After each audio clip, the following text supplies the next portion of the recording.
কত বড় সাহস! এই যে ইস্কন নাকি ইস্কন, হ্যাঁ এ যুবক রেডিও, এতদিন আমরা মন্দির পাহারা দিছি, কথা বলে না কেন? এই আমরা উলামা একরাম এই 5 আগস্টের পরে যেন করে মন্দিরে আক্রমণ না হয়। এই আমাদের মসজিদে আক্রমণ হয়েছে, মন্দিরে আক্রমণ করতে দেই নাই। আজকে সেই মন্দিরের সামনে আমার মুসলমান সন্তানকে জবাই দেওয়া হলো, কুমারে কুমারে শহীদ করা হলো। এটা কোন মুসলমান রক্ত মাংস থাকতে মেনে নিতে পারে না, পারে না, পারে না। এই যুবক, তোর মতো একটা টকবকে যুবক ছিল এই শহীদ আলিফ, কথা বলে না কেন? এই আলিফ মাহমুদ ছিল তোর মতো টকবকে একটা ন্যায় নিষ্ঠার অ্যাডভোকেট। ওর কাজই ছিল যারা, ওর কাজ ছিল ওই ফাইলগুলো সে ডিল করতো, ওই মামলাগুলো লড়তো যারা নব মুসলমান, নতুন মুসলমান হয়েছে তাদের পক্ষে রক্তর বিন্দু মাত্র রক্ত দিয়া হলো চেষ্টা করছে তাদের মামলায় জিতাইতে। ওই ইস্কনের খাটাসগুলা, বেঈমানের বাচ্চাগুলা, আকাড়াগুলা, ওই ইস্কনের সবচেয়ে বড় ইসলামের দুশমনগুলা নব মুসলমান যখন হইতো তাদেরকে বিভিন্ন প্রবঞ্চনা দিত, বিভিন্ন ভাবে মারতে, টর্চারিং করতে চাইতো। এই আলিফ তাদেরকে উৎসাহ দিয়া, টাকা দিয়া, পয়সা দিয়া, বিনা পয়সায় তাদের কেসগুলো লড়তো এবং এফিডেভিট নামা ও নিজে করে দিত। এইটা ছিল এই ইস্কনের সবচেয়ে বড় শয়তান। যারাই মারছস বাংলাদেশের মানুষকে চিনোস না, কথা বলেন না কেন? আরো জোরে বলেন, বাংলার মুসলমানরা চিনোস না। এরা পাকিস্তানি হানাদার বাহিনীদেরকে কুত্তার মতো এই দেশ থেকে পিটাইয়া খেদাইছে। দরকার হয় আবার ইস্কনের প্রত্যেকটা বেঈমান গুলাকে বাংলা ছেড়ে করব, কুত্তার মতো পিটাইয়া খেয়ে রাজি আছো? আর একবার আলে বলে হাত তুলে দেখায় দাও।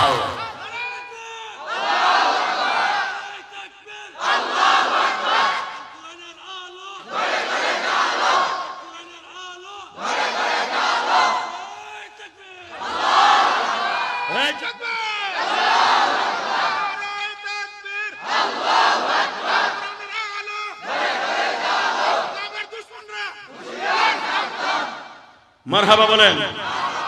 এই একটা স্লোগান দাও, বিচার চাই, বিচার চাই, আলিফ হত্যার বিচার চাই। বলেন নারে তাকবীর, বিচার চাই, বিচার চাই। এ চাচা কথা কও পুরা। এই শহীদ আমাদের জন্য মডেল। আল্লাহু আকবার বলা। এই আলিফ সুন্নাত তরিকায় শাহাদাতের সুদা পান করেছে, কারণ সে ফজরের নামাজ পড়েছে। দেখলাম সে ফজরের নামাজ পড়ছে এবং সে প্রতিবাদ করতে গেছে। এই প্রতিবাদের ভিতরে তাকে ধাওয়া করে যেভাবে কোবাইছে, এক একটা কোপ দিছে চাইনিজ কুড়াল দিয়ে, রামদাও দিয়ে 8 ইঞ্চি করে জায়গা ফাইলে গেছে। এই হত্যার বিচার না দেয়া পর্যন্ত বাংলার একটা মুসলমানও ঘরে যাবে না। আলেম ওলামা যদি ডাক দেয়, 5 আগস্টে যদি সরকারে পতন ঘটাইতে পারি, এই ইস্কনের বেঈমানগুলোর পতন না ঘটানো পর্যন্ত বাংলাদেশের আগুন থাকবে না। লেগেছে রে, লেগেছে, রক্তে আগুন লেগেছে। ইস্কনরে খতম না করে আগুন ঠান্ডা হবে না। কে কে রাজি আছো? আল্লাহ গায়ে একবার হাত তুলে দেখাও। আল্লাহু আকবার, নারায়ে তাকবীর, আল্লাহু আকবার। ইসলামের শত্রুরা হুঁশিয়ার সাবধান। এ বিচার চাই, বিচার চাই, আলিফ হত্যার বিচার চাই। লিল্লাহে তাকবীর, আল্লাহু আকবার। অ্যাকশন যুবক, অ্যাকশন। লিল্লাহে তাকবীর, আল্লাহু আকবার। লেগেছে রে, লেগেছে, বিচার চাই, বিচার চাই। নারায়ে তাকবীর। হয়তো এই শুক্রবার সারা বাংলাদেশে দাবানলের মতো আগুন জ্বলবে। কেন আমার কলিজার ভাই কি অন্যায় করেছিল? কেন তাকে নিঃসঙ্গভাবে হত্যা করা হলো, শহীদ করা হলো? তার বিচার না হওয়া পর্যন্ত বাংলার অন্তত কোনো যুবক থামবে না। আজকে তারে যদি ইসকনের এই বেঈমানগুলা মেরে তারা সাকসেস হয়, কোনো বিচার না হয়, এই যুবক তোরেও কলেজের মধ্যে কোবায়া মারবে ইসলামের পক্ষে কথা বলে ইসকনালারা, তুই কোনো বিচার পাবি না।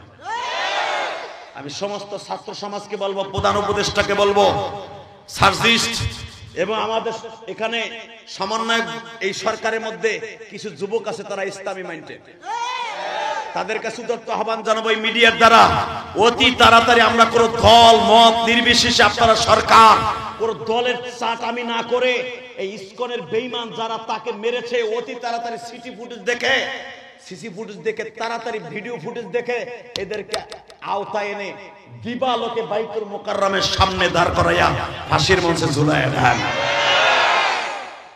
তা না হলে এই দেশের আগুন থামবে না। কি যুবক, এই নবাবগঞ্জের যুবক, আগুন থামবে? থামবি? জোরে বল, থামবি? আলিবের রক্ত ব্যথা যেতে পারে না, বিচার চাই, বিচার চাই। আলিবের রক্ত ব্যথা যেতে দিব না। লিল্লাহে তাকবীর। আল্লাহ আপনি কবুল করেন।